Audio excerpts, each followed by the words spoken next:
Thank you all for joining us today for the National Center for Rural Road Safety's May 2022 webinar entitled Rural Funding Opportunities in the Bipartisan Infrastructure Law.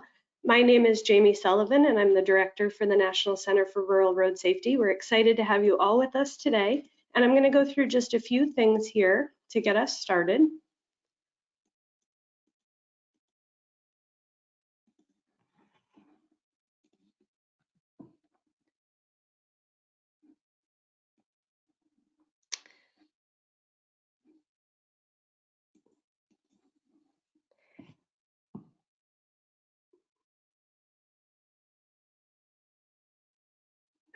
And Dana, I do not have mouse control, sorry. For those of you who are listening today, one of the things we'd like to let you know is that we have recently switched over to GoToWebinar. So please bear with us today as we are learning this new software, just in case we do have any small glitches as we get started. I do want to thank several people for helping us with this move to a new webinar software. We hope that it will help us with some of the challenges that we had last time, such as showing videos to all of you. So I do want to thank Victoria Beal from Ohio LTAP and Omid Sarmad from New Jersey LTAP for their help in finding out which webinar software to move to. And then internally, I would like to thank Dana May, Neil Hetherington, and Carolyn Clouser for all the work that they did in getting us moved over to this new software.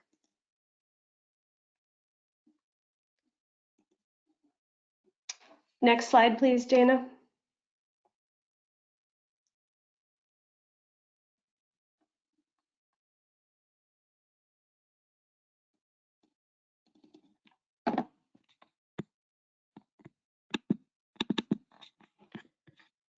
To go through just a few logistics for all of you, today's webinar will be an hour-and-a-half long. As with all of the Rural Road Safety Center's webinars, this one will be recorded and archived on our website. You should see it posted there within the week. For this reason, all of you will be muted. We would also like to let you know with this new software that there are two ways to interact with the speakers and the organizers.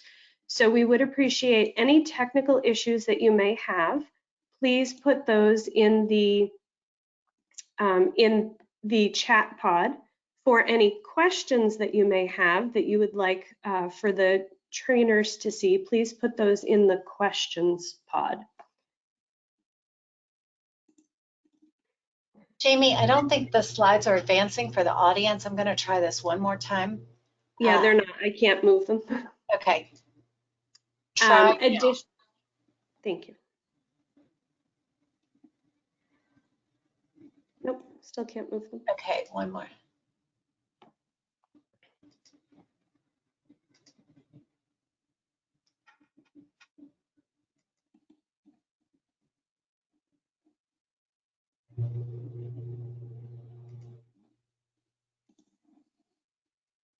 Okay, now?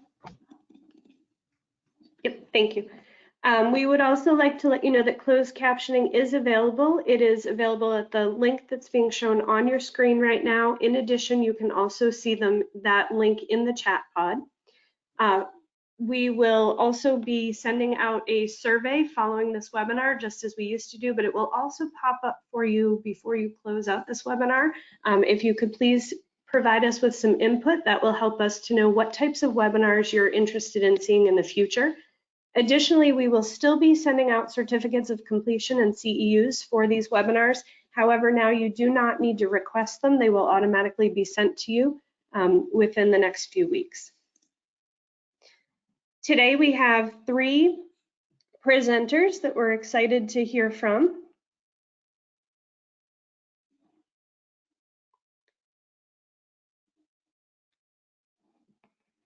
We have Karen Scurry, Sarah Wiseman-Pascal, and Adam Larson from Federal Highway Administration. For today's webinar, our goal of the webinar is to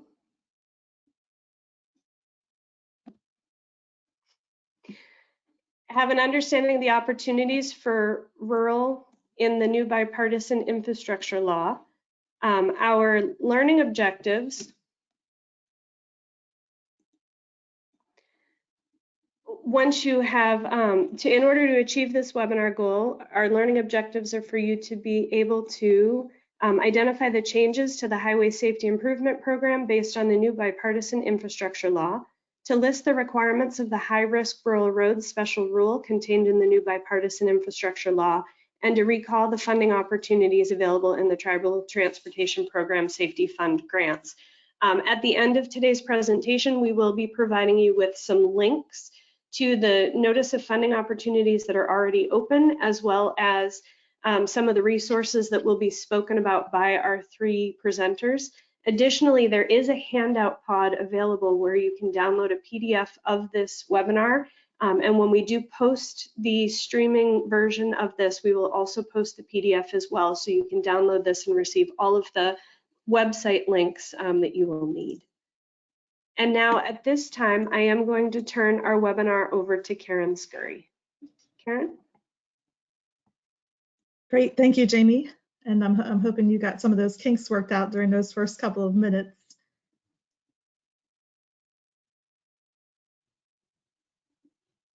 And good morning and good afternoon, everyone. Thank you for having me here today. Let's see if I can, oh, there we go. I just wanted to start by noting that the Highway Safety Improvement Program is not a new program under bill, nor is it specific to rural areas, but the HSIP can certainly be used by state and local agencies to improve safety on rural roads across the US. And so today I'm going to first provide a quick overview of the changes to the Highway Safety Improvement Program under the Bipartisan Infrastructure Law, and then share some of the highlights from our HSIP eligibility guidance that we published back in February that outlines the specific requirements for the HSIP under bill.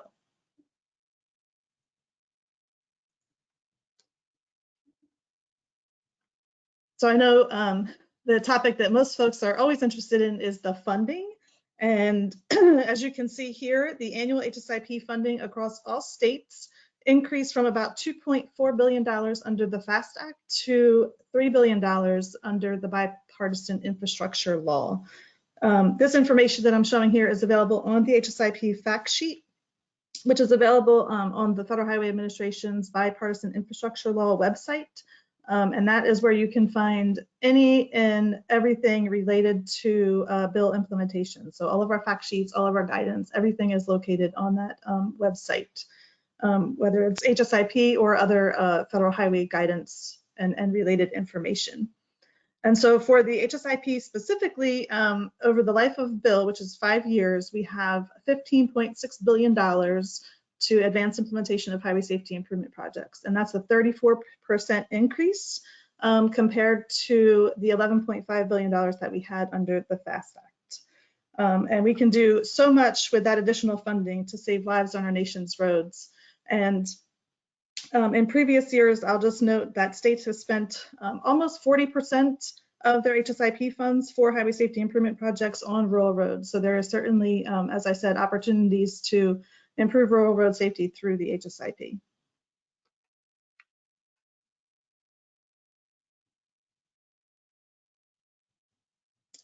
Many of the changes to HSIP under bill emphasize the importance of vulnerable road user safety. And I know that vulnerable road user safety can also often be thought of as an urban safety issue, but 20% of vulnerable road user fatalities do occur on rural roads. So there is certainly opportunity to address vulnerable road user safety on rural roads as well. And some of the changes to emphasize the importance of vulnerable road user safety in the HSIP are a couple of new definitions were added. One for the safe system approach, which is specific to the vulnerable road user safety assessment. And we also have new definitions for a vulnerable road user, as well as the vulnerable road user safety assessment. Bill also updated the definition for a highway safety improvement project to include several additional types of projects that are specific to vulnerable road user safety. So things like traffic calming, as well as roadway improvements that provide separation between motor vehicles and bicyclists, as well as pedestrians. Bill also created a new vulnerable road user special rule, which requires states where the percent of vulnerable road user fatalities compared to total fatalities is greater than 15%. Those states have to spend at least 15% of their HSIP funds on highway safety improvement projects for vulnerable road user safety. States are also required to develop a vulnerable road user safety assessment under bill, and Federal Highway will be publishing guidance later this year on exactly what is required as part of that vulnerable road user safety assessment.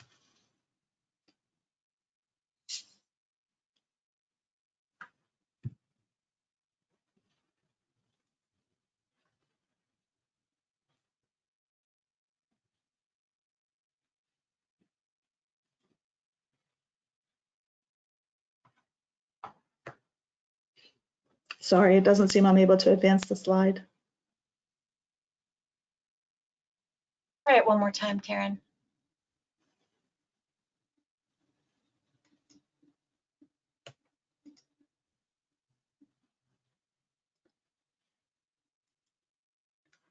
It says I have control, but I don't seem to have control.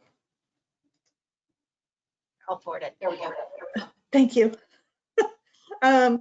And the last change under bill is that we now have expanded HSIP eligibility to include specified safety projects, automated enforcement, and bill also allows HSIP funds to be used for the non-federal share for transportation alternative projects.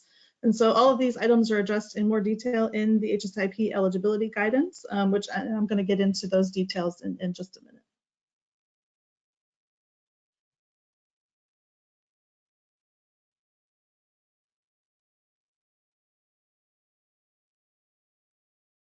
So now I'm going to just walk through some of the highlights from the HSIP eligibility guidance that I think you all would be most interested in.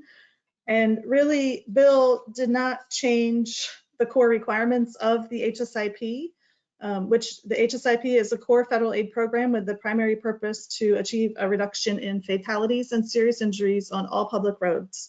And that includes non-state owned roads and roads on tribal lands. And the HSIP includes two major components. One is that all states are required to develop a strategic highway safety plan and also use a data-driven roadway safety management process that results in a program of highway safety improvement projects. So those are the core requirements of the HSIP, and they have not changed under bill.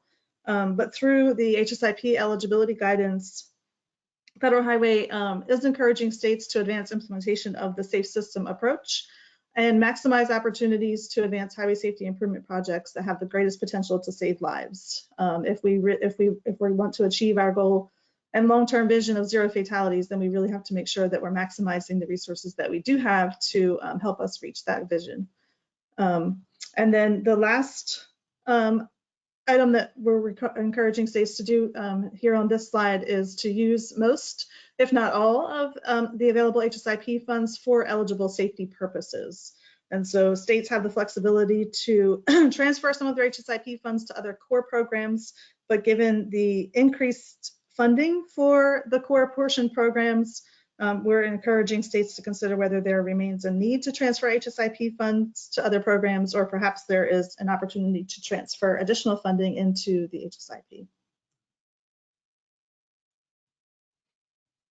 Oops, I went too far. I'll get this before I'm done here. Similarly, general HSIP eligibility has not changed.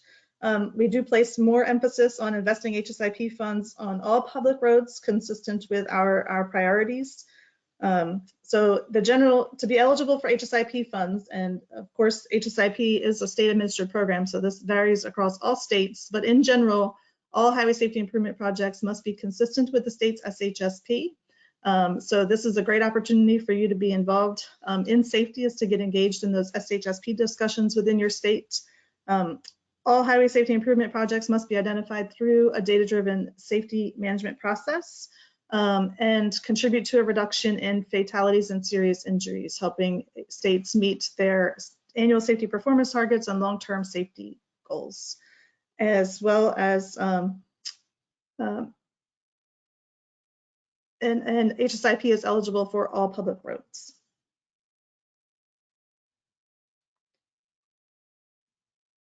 So this figure shows the HSIP data-driven process on the right. So if you're looking at the blue boxes, that is consistent with traditional roadway safety management practices. And also, this figure also illustrates how that process aligns with the state strategic highway safety plan. And so the HSIP planning process starts with problem identification, where agencies identify safety problems through a comprehensive analysis of both spot and systemic safety improvement projects.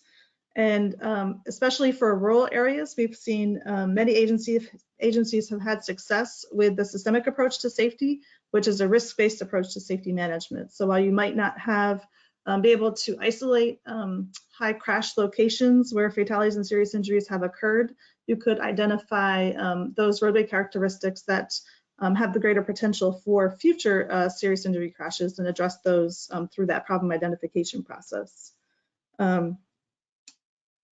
Countermeasure identification is a critical part of the HSIP planning process, where agencies identify crash contributing factors through safety diagnosis and then identify countermeasures that address those contributing factors. Once you have a program of projects, those projects are then prioritized for implementation to maximize HSIP performance, considering potential reductions in fatalities and serious injuries, as well as cost effectiveness. And then the third component of the HSIP process, if you jump down to that bottom box, is evaluation, and a key element of the HSIP, where agencies evaluate projects, countermeasures, and programs to determine their effectiveness and contribution towards meeting safety performance targets and long-term safety goals. And those evaluation results feed back into the HSIP planning process and often result in some of our most effective countermeasures, our proven safety countermeasures, being incorporated into design standards and policies that are then deployed systematically across all projects. And so this is how highway safety improvement projects are consistent with the strategic highway safety plan and identified through that data-driven process. Recall that those were two key elements of that general HSIP eligibility framework. And then those projects must contribute to a reduction in fatalities and serious injuries consistent with the purpose of the program.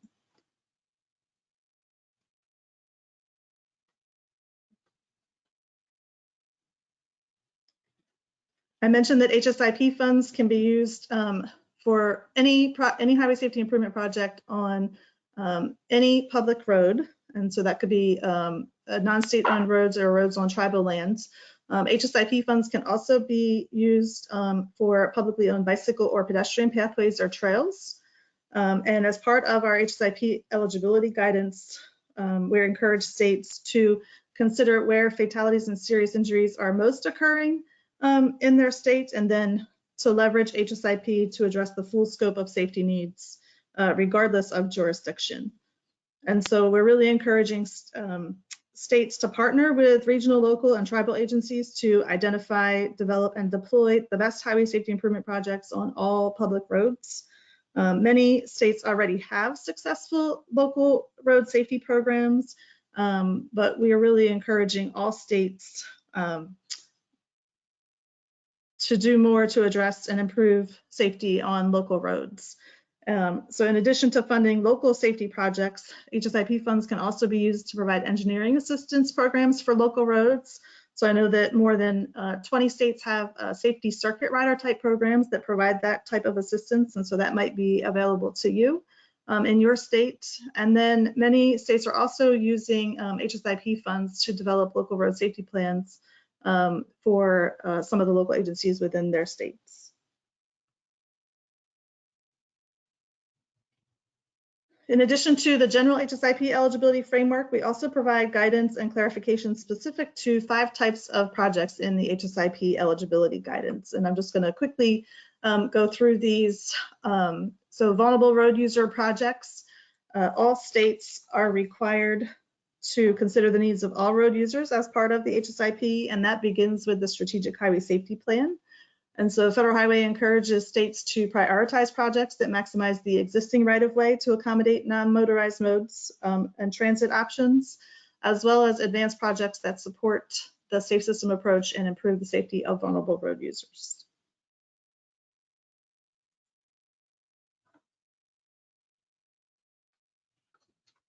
Bill reinstated eligibility for specified safety projects, and that includes projects that promote the public awareness and informs the public regarding highway safety matters, facilitates enforcement of traffic safety laws, provides infrastructure and infrastructure-related equipment to support emergency services, conducts safety-related research to evaluate experimental safety countermeasures or equipment, and supports safe routes to school non-infrastructure-related activities. So those 5 types of projects are considered specified safety projects, and states can now use up to 10% of their HSIP apportionment each fiscal year for specified safety projects to advance implementation of their strategic highway safety plans.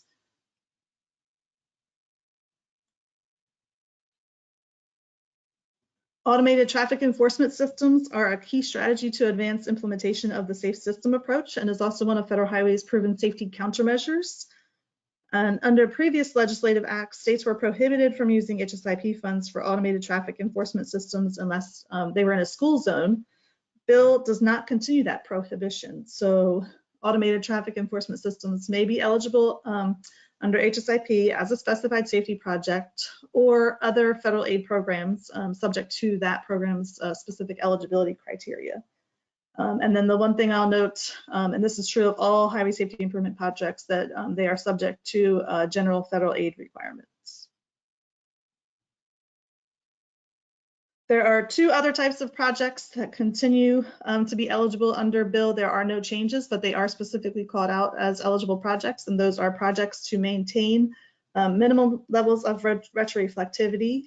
Those projects don't have to be included in the state's SHSP, but they still must be identified through a data-driven process.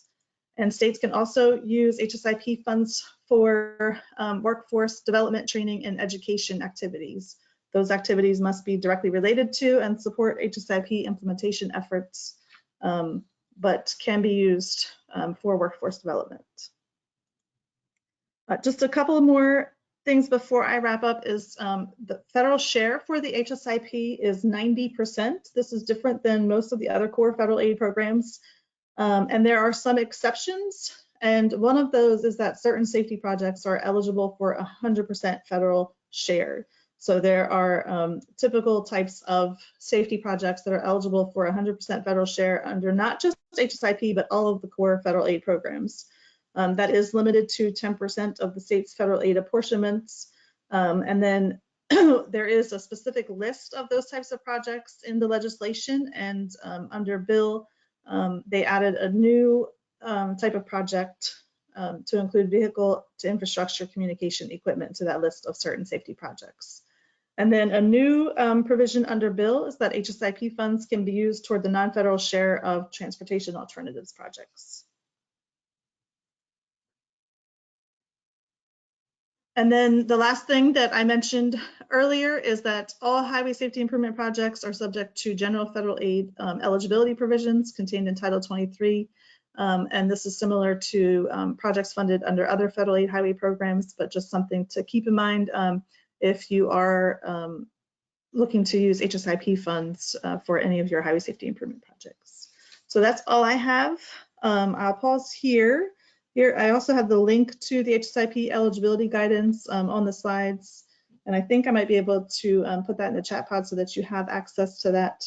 And now I think I'll turn it over to Jamie. I think she will see if there are any questions for me, and she also has a question for you guys.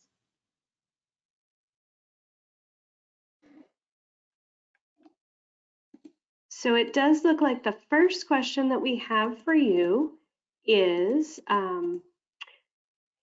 HSIP funding is only available for state DOTs and not counties, correct?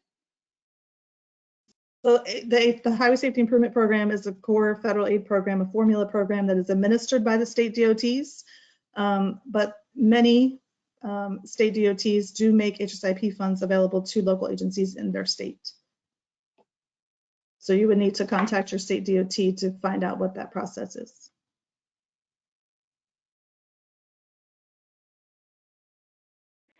And then the other question was just about when the slides would be available. There is a handout pod that all attendees should see right now where you can download these, and all of these links are available there. Karen, if you wouldn't mind just switching to the next slide, please, if you still have control. Thank you so much. And so Karen's contact information can also be seen on this slide right now. Again, it is also available on in that PDF in case you have additional questions. One more question that came in for you, Karen, before we move over to the poll is, can you give an example of workforce development that aligns with HSIP charters?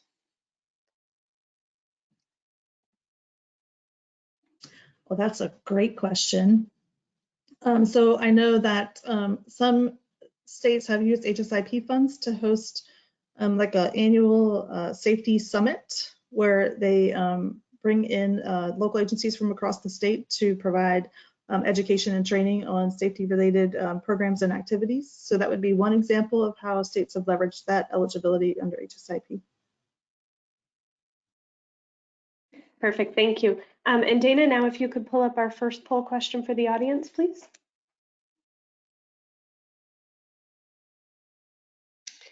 So our first poll question for all of you is, which of the following were changes to the HSIP based on the new bipartisan infrastructure law? Please select one. 34% increase in funding, added new definitions for safe system approach and vulnerable road users, created a new vulnerable road user special rule, expanded eligibility, or all of the above. We'll give everyone just a second here to go ahead and answer those.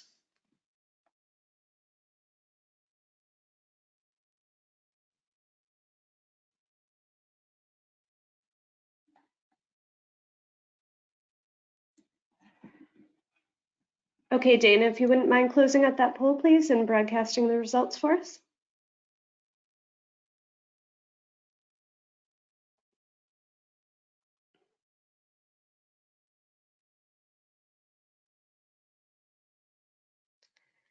All right, Karen, I'll turn it back over to you to address the poll, please. Yeah, so the good news is that you're all right. It is actually all of the above, though.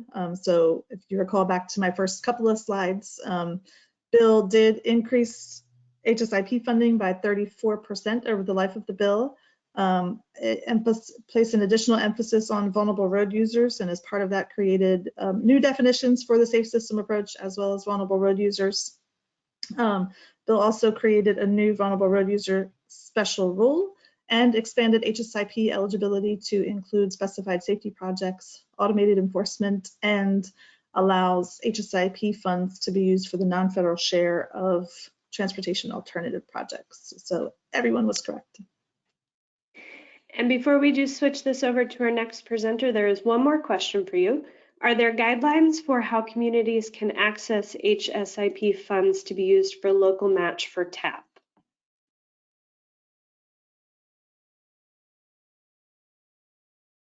So to use HSIP for that 20% match for transportation alternative projects, the projects must be an HSIP eligible project. So those general eligibility criteria that I walked through, they must be consistent with the state SHSP and be identified through that data-driven process.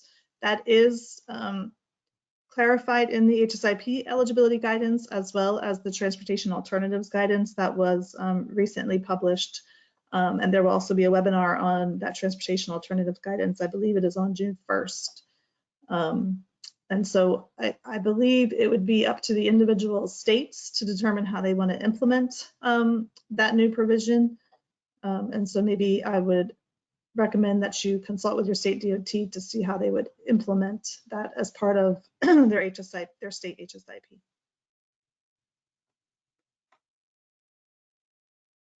All right, and I apologize, but one more question just came in, and it is, could locals use HSIP funds as match for the Safe Streets and Roads for All? Unfortunately, no. You cannot, unless specifically stated in law, you cannot use match federal funds with federal funds. So that would not be possible. Sorry. Perfect. Thank you so much. And at this time, Dana, if you could please switch us over to the presentation. And I'm going to pass this over to Sarah, if we can make sure that she has access to the mouse, please.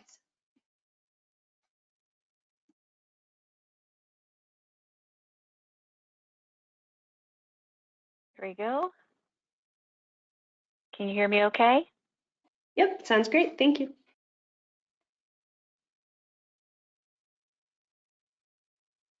Great. So good morning, good afternoon to everybody. My name is Sarah Weissman Pasquale, and I guess we should go over the today at the end of my presentation, you guys will be able to list the requirements of the high-risk rural roads special rule contained in the new bipartisan infrastructure law. Okay, so Karen just talked to you guys about the overall program of HSIP, and now I'm going to talk to you about the one that I think you would be most interested in, which is technically it's an HSIP special rule. It's for high-risk rural roads, but we're going to talk about how what the states have to do to implement the provisions of this if they trigger it, but also how you can get involved. So I wanted to talk to you about that today. Okay, so first we're going to go a little bit over the legislation history because this has been around for quite a while. Prior to MAP 21, Safety Lou actually provided a $90 million annual set aside from the HSIP for high-risk rural roads. So it was an actual recognized program as opposed to what it is now, which is just a special rule.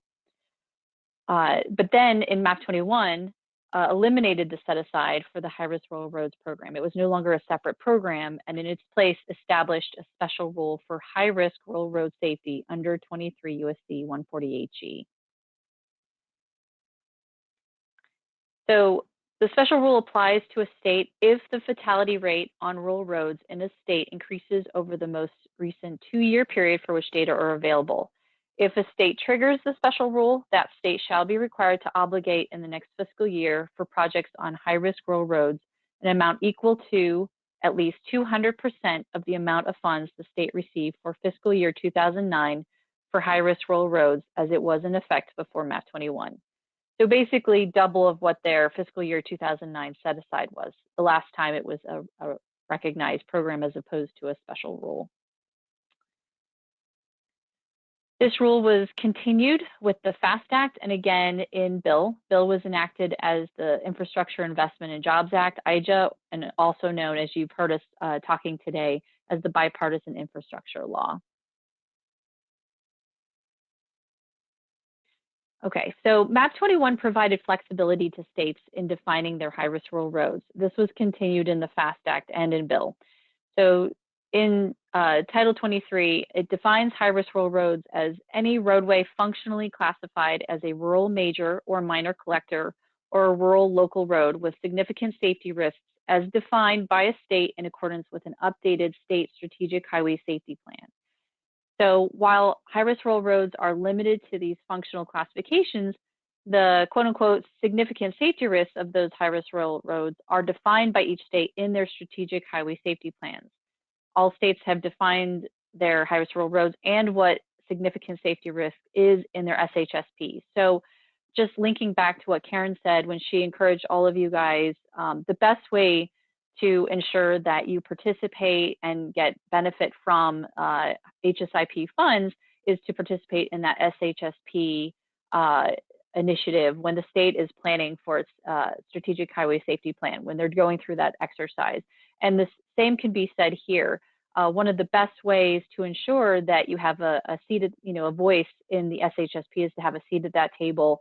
If you work with the state, while again, just like the HSIP, this is also, the state is responsible for adhering to all of these requirements, but working with your state DOTs and coordinating with them on establishing or maybe modifying or tweaking how they define, significant safety risk, and also working with them to have acceptable and eligible high-risk projects on high-risk rural roads in a continuing basis is a great way to ensure that should they trigger this special rule, they have eligible projects lined up. And even when they don't trigger this rule, they're still having a focus on high-risk rural road safety in that manner. So this is a great linkage back to why it's important to work with your state DOTs, even from the local level, because most high-risk rural roads are not necessarily state-owned. Okay, so how do we in the Office of Safety determine if the high-risk rural roads special rule applies to each state? So the first part of the legislation on the special rule states if the fatality rate on rural roads in the state increases. So for purposes of the special rule, to calculate the fatality rate for rural roadways, we looked at volumes for the functional classification of rural major collectors, rural minor collectors, and rural local roads in a state from the HPMS, that's the Highway Performance Monitoring System. Next, we got fatal data is extracted from NHTSA's FARS, that's the Fatality Analysis Reporting System for all fatalities occurring on rural roadways. So I'm not going to go through all this. This calculation is something that you don't have to worry about, but I wanted you to understand how it is that a state might trigger this special rule. Basically, we use a comparison of 2 5-year rolling averages for the fatality rate to be consistent with other performance measures, and because it also provides a balance between the stability of the data, because we're averaging multiple years, and providing an accurate trend of the data by minimizing how far back in time we consider that data. So for example, one little uptick up or down is not going to come in and have the state trigger this special rule. Okay, so when we say these 2 years are compared against each other, the year ending in 2018 is really data years 2014 through 2018, and the year ending in 2020 are years 2016 through 2020. Okay, so those are, and this is the most recent years for which we have data from FARS, which is the fatal data, and the roadway data, which is HPMS, which is where we get the roadway classifications. Okay, and then we calculate a fatality rate per 100 million VMT. For each of those 5-year averages, we calculate the difference. We subtract one from the other, and after we round, if the difference is 0.01 or more, then the state triggers the special rule. But if after rounding it's 0.00 or less, then they would not trigger the special rule. Okay, so if the high-risk rural road special rule applies to your state, legislation requires that your state to obligate an amount equal to 200% of their fiscal year 2009 high-risk rural roads set aside on high-risk rural roads as defined by your state in the next fiscal year, which for the purposes of this round will be in fiscal year 2023. So what I can tell you is this round, there were 15 states that had an increase in the fatality rate for this round and will be required to obligate the funds as listed in the memo that went out this year, just a couple months ago for 2023. So there are 15 states that triggered this special rule and will be actively looking for, if they don't already have a list of high-risk rural road eligible projects, they will be actively looking for those. Okay, so for the high-risk rural road special rule, funds must be used on high-risk rural roads, as we said, as defined in your state's SHSP that are also eligible under the larger HSIP program.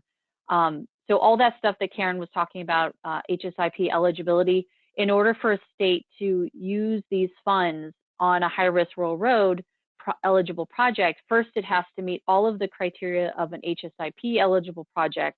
And then additionally, it also has to be on one of the recognized functional classifications per legislation, and it has to meet the definition of one of the high-risk roads as defined in the state's SHSP. So it has a high bar to be able to use these funds. In states where high-risk rural roads are primarily off the state system, it's really important for the state DOTs to work closely and proactively with their local public agencies, right? Because, these are primarily on roads where they're off their system. They don't necessarily own or operate or maintain them. And so working with the local, counties and municipalities will be really important, as well as all of our stakeholders in the local arena. So that is all I wanted to talk to you about today. There are obviously many more details that are specific only to the states that really aren't germane here, but what I will ask you to take with you is a very similar message as what Karen said. We highly encourage you and everybody, all stakeholders in the state, to get involved with their state's safety programs, particularly with the SHSP, having a seat at that table and really supporting those efforts so that you have a voice. And if any of you is really interested in reading all about the specifics of the special rule guidance, you are welcome to click here and take a look at it anytime you want. So thank you very much. Perfect. Thank you so much, Sarah. And again, Sarah's contact information can be found right now on the screen. The link that she just provided will be provided again at the end of the presentation and is also available in that handout that you can download.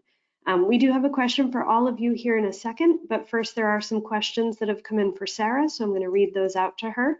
The first one, Sarah, is, aren't there specific safety risks which FHWA considered significant safety risks? For example, such as a turned down guardrail end on roadways with a higher than 45 mile/hour speed? That is possible. I might tap my colleague Karen. I have not been with Federal Highway nearly as long as she has. Significant safety risk, I believe, was a recognized program, but it's separate and not really germane to the high-risk rural road special rule. Karen, can you help clarify any of that? I want to make sure that I don't just leave the questioner hanging here.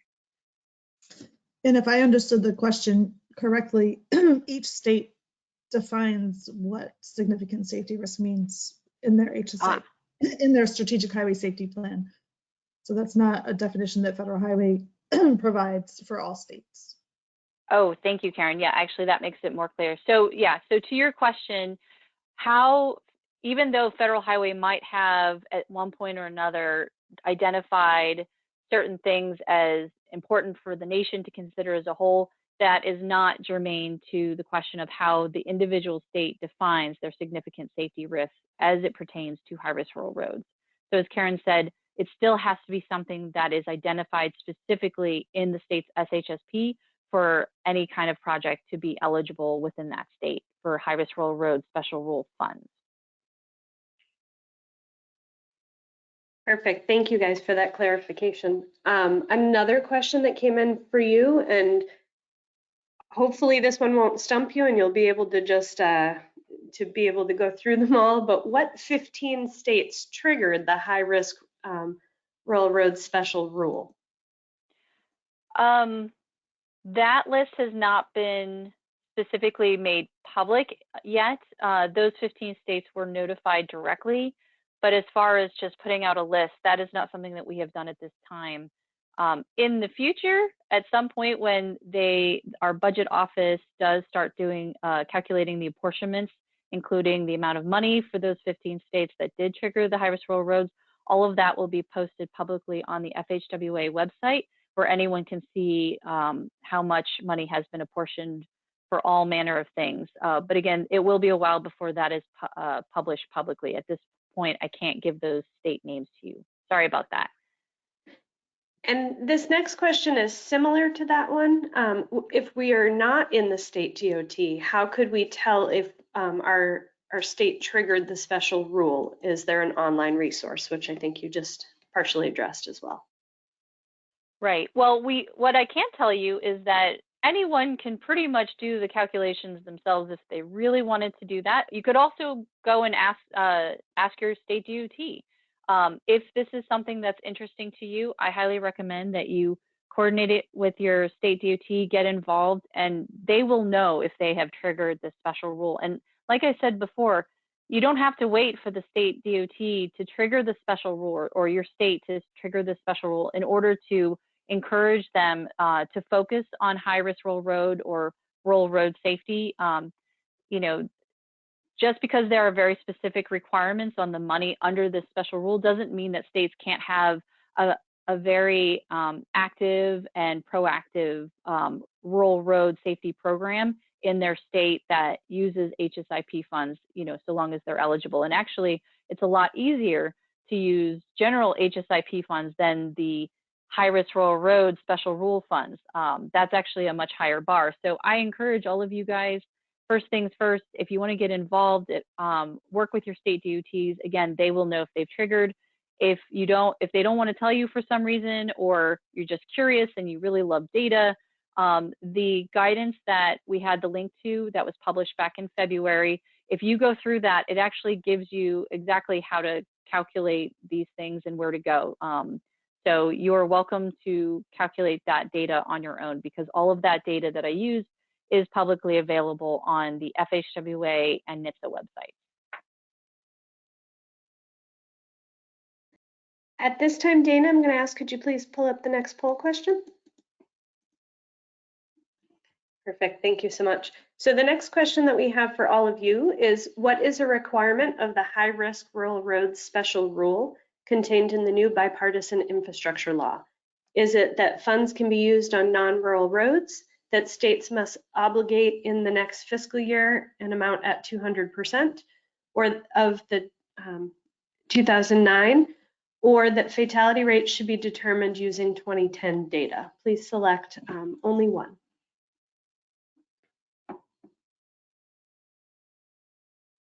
And we'll give everyone just a few seconds. Sarah, while they're thinking about that, we did have several questions come in for you, but almost all of them were whether or not you could rattle off those 15 states. So it sounds like our audience will be very excited when that list does get posted to FHWA's website. Absolutely.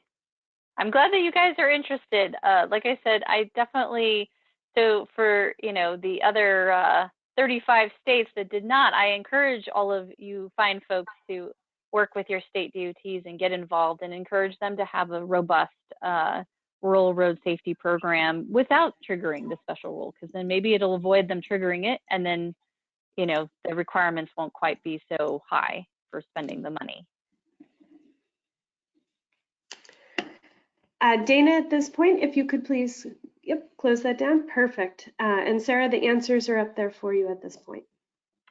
Yes, thank you. So everybody who said, and I apologize, it got truncated, the middle one, states must obligate in the next fiscal year an amount at least equal to 200% of their federal fiscal year 2009 set aside amount from MAP 21. So everybody who picked the middle one is correct. The first one says funds can be used on non-rural roads. That's not true. It has to be used on very specific rural road roads functionally classified as specific types of rural roads. And the fatality, the last one, is not correct because it says fatality rates should be determined using 2010 data.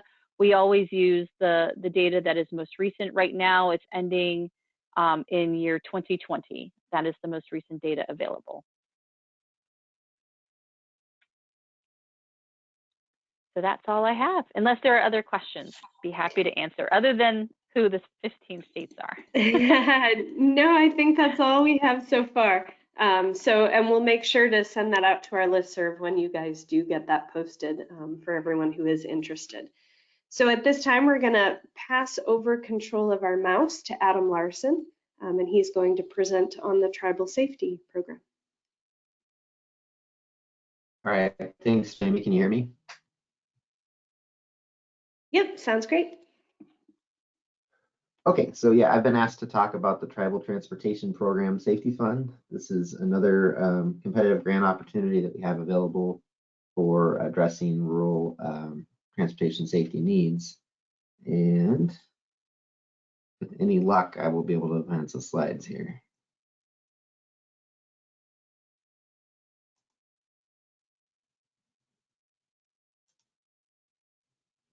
All right, so this program is now, for the new infrastructure law, is at $22 million per year. That's more than double what we had available under the previous highway authorization, and represents a great opportunity for tribes to continue addressing transportation safety. It is a competitive grant, and only tribal governments are eligible to apply for the funding. However, we have seen successful partnerships between tribal governments and states or county governments. So there may be opportunities if you have a federally recognized tribe in your area to partner and put together a good project for this funding. One important thing to know about the Tribal Transportation Program is that it is one of the very rare exceptions where we can match most other competitive funding. So if your state had a highway safety improvement program opportunity that required matching funds, the Tribal Transportation Program could be used to supply that non-federal match, even though it is federal money. So that's somewhat unique, and it lends to partnerships pretty well. We did have fairly low participation our last go around. We still were able to obligate all of the funding that was available, but maybe due to the pandemic and I'm not sure what else might have contributed, but for the 2021 cycle, we had low participation. So we are looking to hope that that increases, especially with the increased funding that is now available.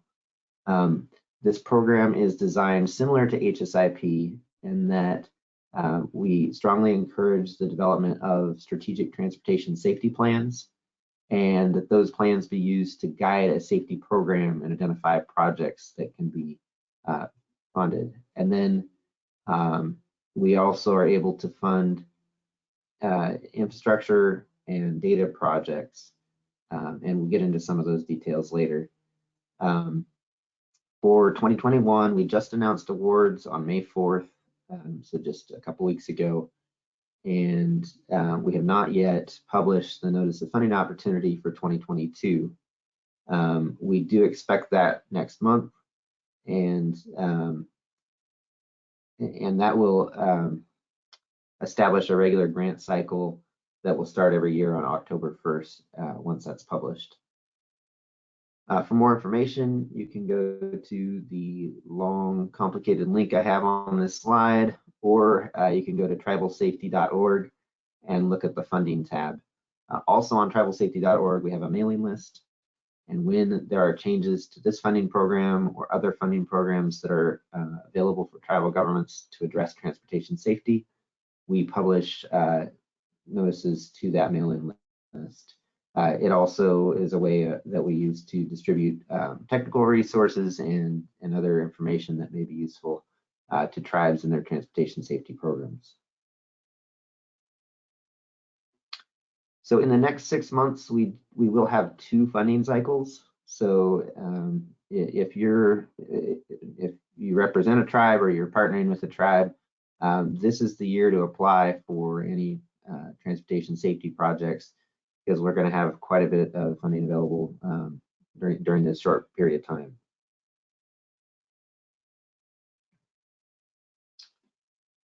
And so the categories, there's 4 categories. The first is safety plans, and it has been our goal from the beginning of this program in 2013 to prioritize applications for developing or updating transportation safety plans.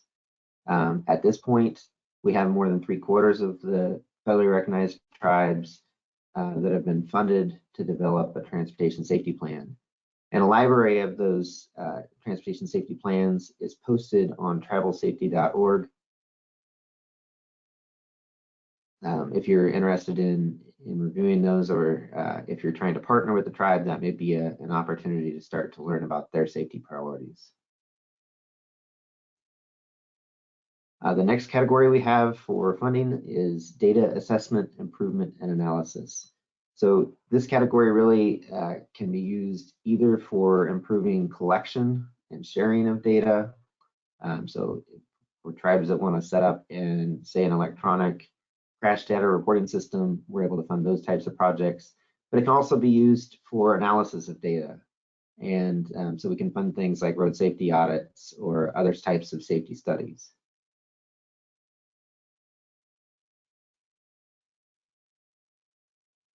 A third category is the systemic roadway departure countermeasures category. Now, this was a new category that we established in 2021. It really is not any new eligibility, but what we've done is sort of made it easier to get funding to address roadway departure. And you see on the left side of your screen there a list of the types of things that we can fund under this category.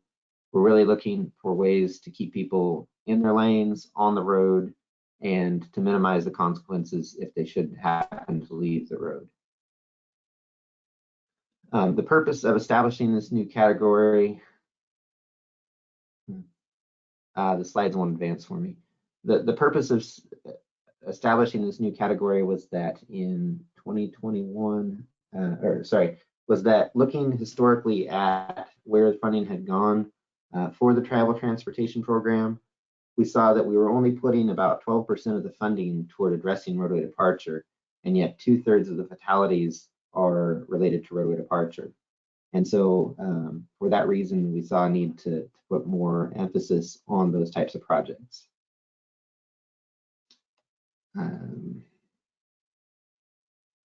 Jamie, are you able to advance the slides for me? Or?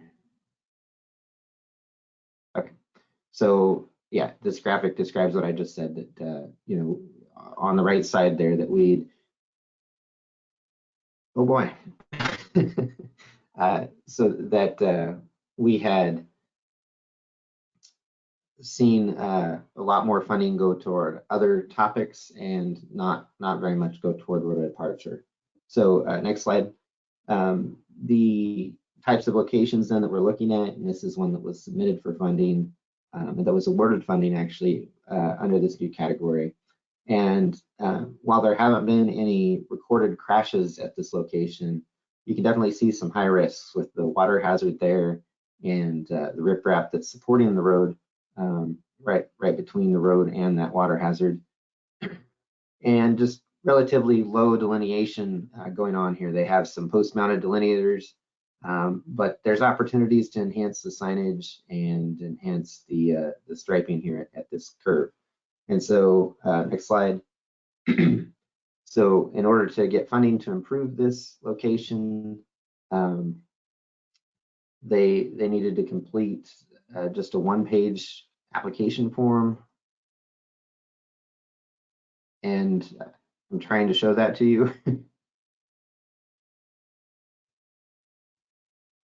Okay.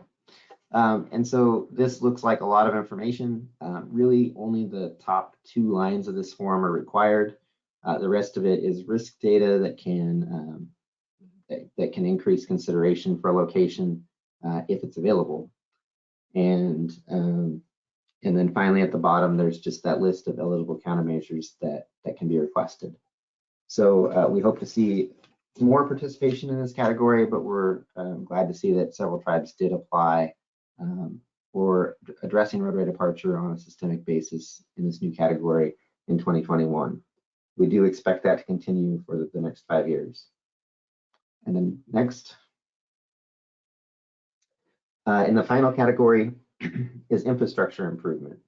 And this is a pretty broad category, and it actually shares a eligibility list with the Highway Safety Improvement Program, or at least partially shares an eligibility list with the Highway Safety Improvement Program, in that we aren't able to fund non-infrastructure projects like behavioral enforcement or education type projects or emergency services type projects. We're really limited to infrastructure improvement currently.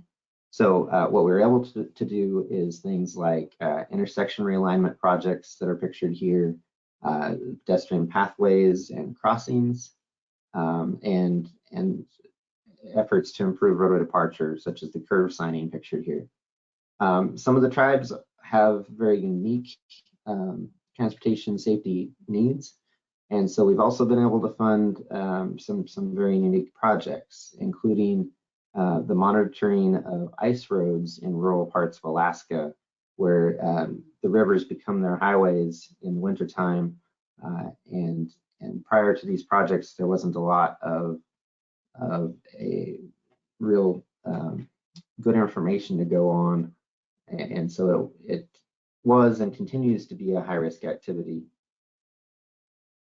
So there's, again, a wide open list of things that could be used, that could address transportation safety. And that list ends with the the item physical infrastructure safety projects. So what that means is we're looking for projects that are supported by a transportation safety plan and that can be supported by some form of data. Oftentimes that's not formal data, but we'll take the best of the data that the tribe can supply. Next.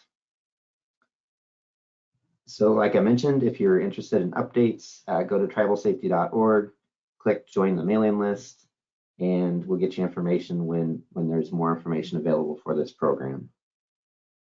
And that's what I had prepared. Thank you.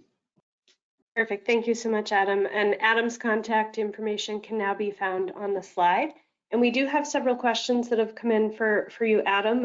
And for anyone else, please feel free to add some more into the question pod that you guys can see. The first question is, strategically, would you recommend that Tribal Transportation Program safety funding is promoted as match to leverage additional federal investments or used for standalone projects?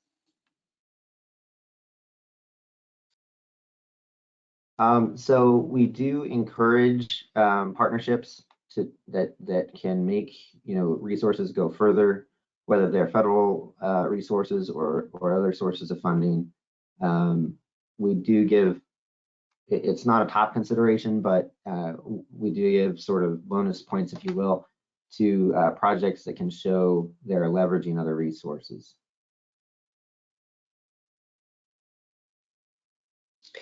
The next question for you is, are acquisition of intelligent transportation system technologies eligible for this funding? Yes, we have funded projects for variable message signs, speed feedback signs, so definitely ITS projects could be eligible. Okay, so at this time, those are all the questions we have in the question pod.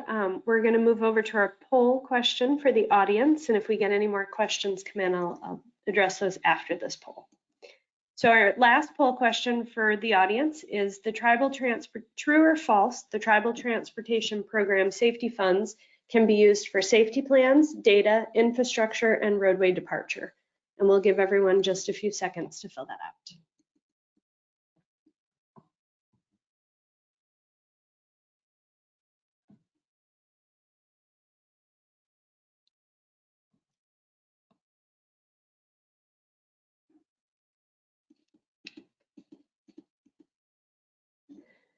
Okay, and Dana, if you could close that and please.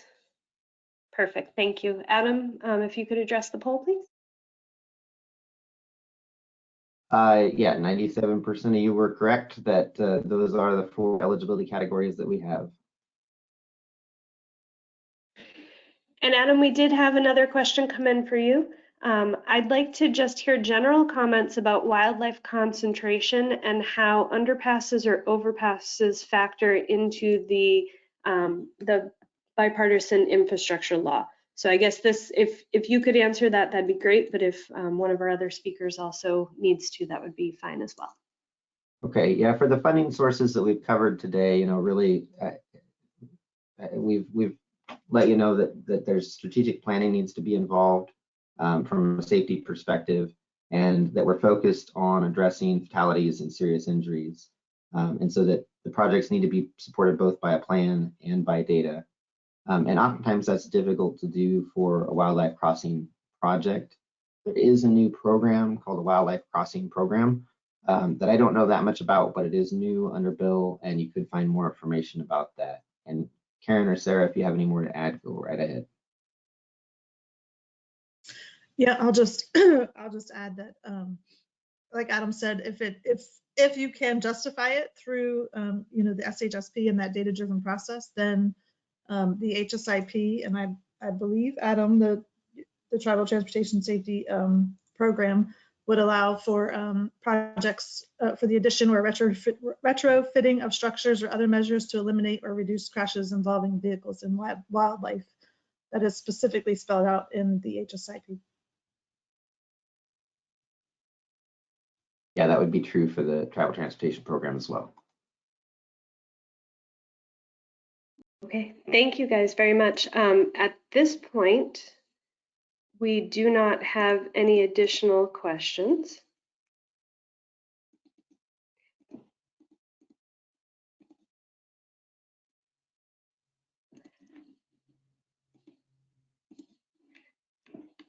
So for the audience, we do have a few more discretionary programs that we wanted to just make you aware of. So the very first one is the Multimodal Projects Discretionary Grant Program. What this one does is takes 3 separate programs and puts them into the same discretionary grant program so that you could apply for all 3 or just one of them or just 2 of them, but with one application. These are the National Infrastructure Project Assistance Program, which funds major projects that are too large or complex for traditional funding programs. The Infrastructure for Rebuilding America program. This is an existing competitive program, but it was given a 50% increase in funding this year in the new bipartisan infrastructure law, and it funds highway, multimodal freight, and rail projects. And then lastly, the Rural Surface Transportation Grant Program, which funds highway, bridge, and tunnel projects that can help improve freight safety and provide or increase access to agricultural, commercial, energy, or transportation facilities that support the economy of a rural area. Now, these 3 that are put into the Multimodal Projects Discretionary Grant, applications for these are due May 23rd by 11:59 p.m. Eastern Standard Time. And you can find the link for where you can get more information on those applications on the bottom of the slide. The next one is the Safe Streets for All program. This one is available for tribes, metropolitan planning organizations, and local public agencies. There are 3 types of projects that will be funded through this grant. One is developing a comprehensive safety action plan based on the Safe System approach. You heard that being talked about throughout most of the other presentations today. Additionally, the second type is implementing projects and strategies if you already have a comprehensive safety action plan that talks about these projects and strategies. And lastly, to support robust stakeholder engagement in order to ensure that all community members have a voice in developing the plans, projects, and strategies. This one just opened, and the applications are due on or before September 15th of 2022. They are providing 3 webinars on this program and how to apply for it.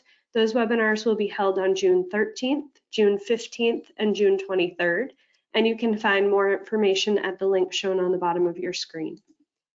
Lastly, the other one is called Reconnecting Communities Pilot Program. This program is to support planning, capital construction, and technical assistance to equitably and safely restore community connectivity through the removal, retrofit, mitigation, or replacement of eligible transportation infrastructure facilities that create barriers to mobility, access, or economic development. The notice of funding is expected this summer for this program, and there will be a webinar held this Thursday from 1:30 to 2:30 p.m. Eastern on this program. And again, there is a link on the bottom of the slide where you can find out more information and also register for that webinar if you're interested. Some resources, these are all of the ones that were provided earlier for you. So the eligibility guidance for HSIP, the eligibility guidance for the special rules, the Tribal Transportation Program Safety Fund, and then 2 resources for tribal transportation websites where you can find a lot of great resources.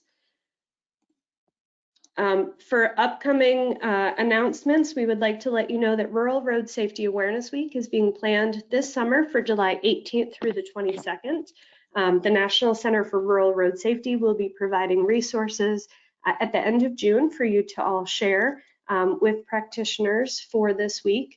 So we look forward to announcing that information is available to you.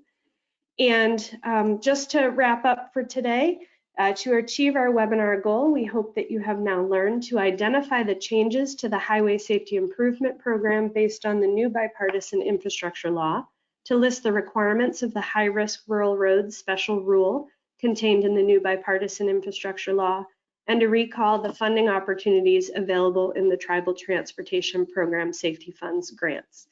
Before we do wrap up, I see a few other questions that came in, so I am going to go back to those. So one question that came in, this one will most likely be for Karen. It is there a way to use SHIP funds to pay for the manufacturing of new signs to provide to the locals?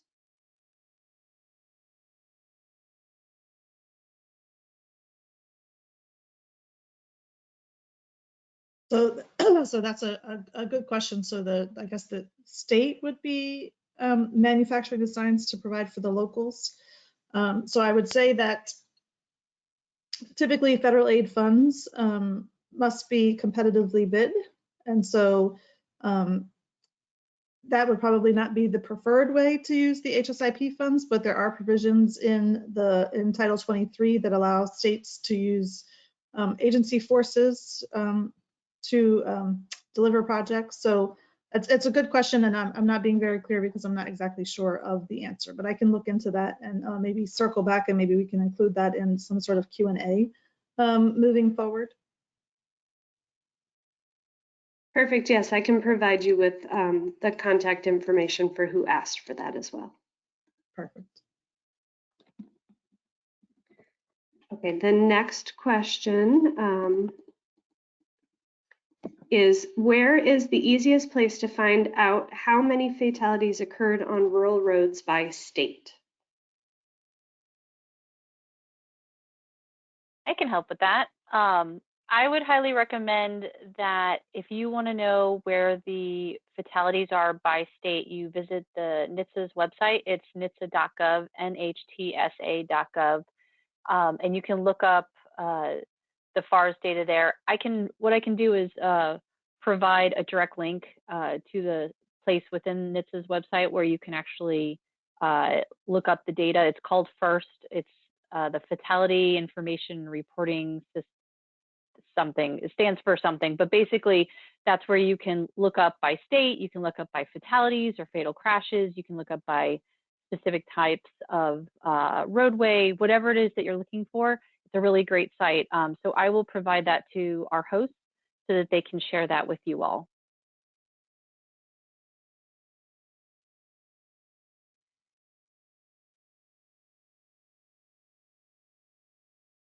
Another question that came in is, will there be another webinar or will a video be provided of this webinar? And thank you for that question. All of the National Center for Rural Road Safety webinars are recorded, and they will be available on our website within the week. So this, along with the PDF that you can already download, will both be up on the archive training page of the website. And then the next question is for Safe Streets for All. Is a rural planning organization or regional council of government eligible to apply?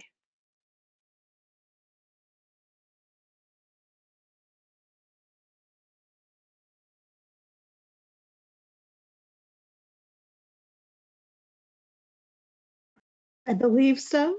I'm not exactly sure, though. I'd have to go back and look at the legislation. Adam, I don't know if you know offhand.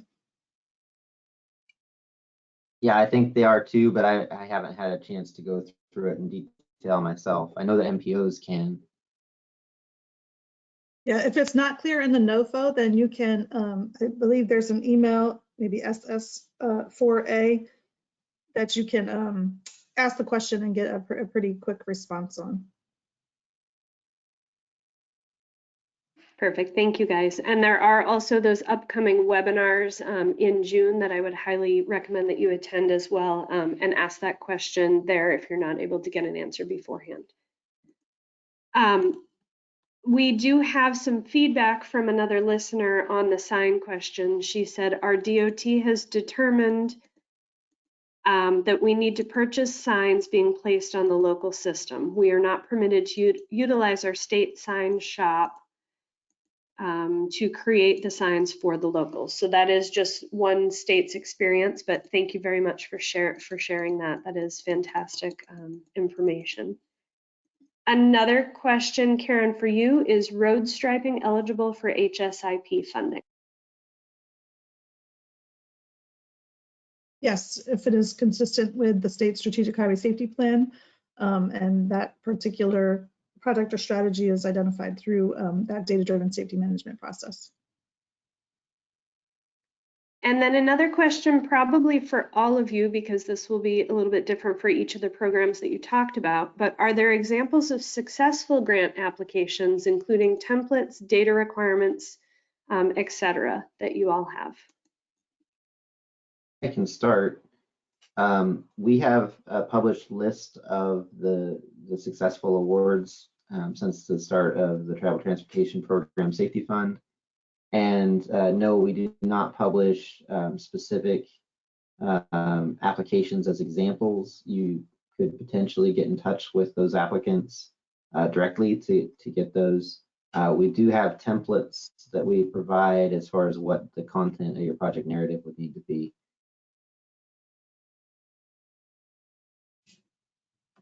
And for HSIP, that would be specific to each individual state. So they're the one, each individual state has their own application requirements for local agencies to access HSIP funds.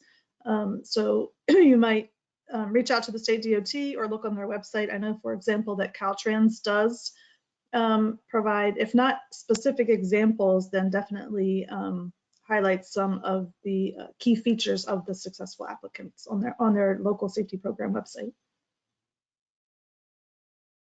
And following up to what Karen said, although for the high-risk rural road special rule, that would be highly dependent on the state. What I can say that we have a couple of great noteworthy practices that were highlighted on the FHWA high-risk rural roads special rule site. So if you just Google FHWA high-risk rural road special rule, it comes up pretty much at the top. And at the bottom of the website, we actually have additional resources, and the top two are some noteworthy practices. So even though we don't have a state-by-state example of what has worked, we do have a couple of really great noteworthy practices to give you an idea of what we have highlighted in the past.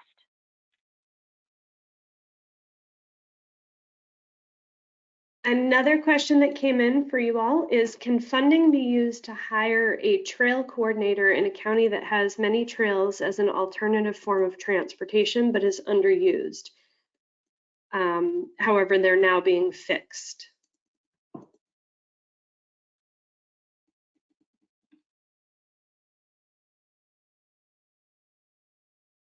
I'm sorry, Jamie, can you repeat that question? Of course. They're wondering if funding can be used to hire a trail coordinator in a county that has a lot of trails that are used as an alternative form of transportation. Those trails are currently underused but being fixed right now.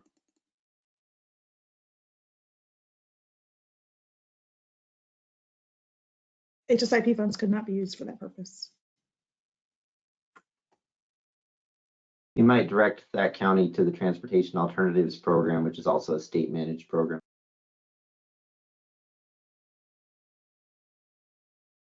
Perfect, thank you, Adam. Karen, another one for you. Can HSIP funding be used to pay for device purchasing for research projects?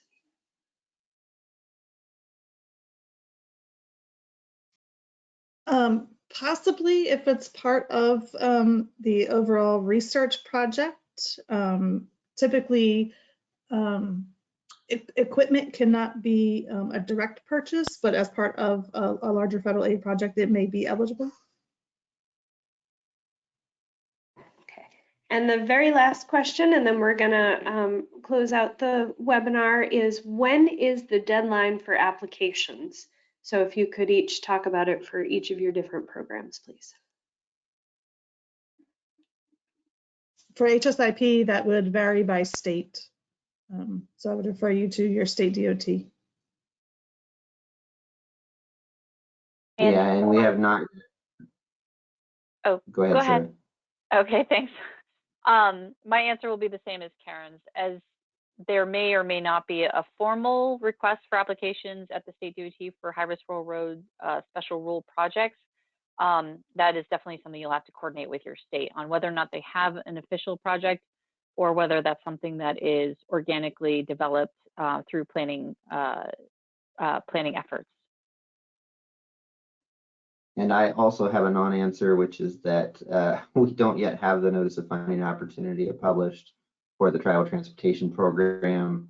Again, if you sign up for the mailing list on travelsafety.org, we would send out notices when those dates are available.